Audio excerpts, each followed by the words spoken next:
MP আনার হত্যার আসামি সিয়াম হোসেনকে 14 দিনের জন্য সিআইডি হেফাজতে দেয়া হয়েছে। পশ্চিমবঙ্গের উত্তর 24 পরগনা জেলার বারাসাত জেলা ও দায়রা আদালত এ নির্দেশ দেন।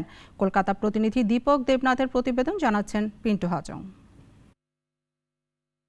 ঝিনাইদহ 4 আসনের সংসদ সদস্য আনোয়ার আজিম আনার হত্যাকাণ্ডের মূল হোতা আখতারুজ্জামান শাহিনের সহযোগী নেপালে আটক সিয়ামকে আগেই হেফাজতে নিয়েছিল কলকাতার গোয়েন্দা পুলিশ।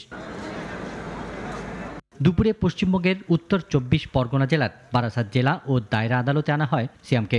মামলার ভারপ্রাপ্ত মুখ্য বিচারক সঙ্গীতা লেটের এজলাসে তার 14 দিনের রিমান্ডের আবেদন জানায় সিআইডি। আদালতও তা মঞ্জুর করে।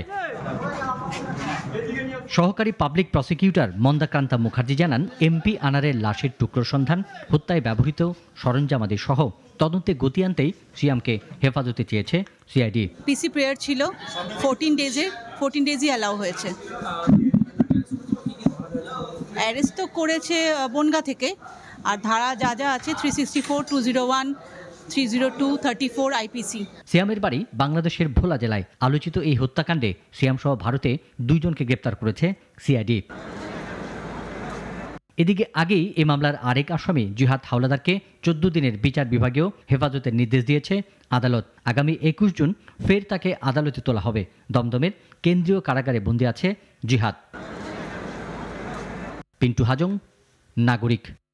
ওয়ালটন ফ্রিজ কিনে অনেকের মতো আপনিও হয়ে যেতে পারেন মিলেনিয়াল। সেরা পণ্যের সেরা অফার।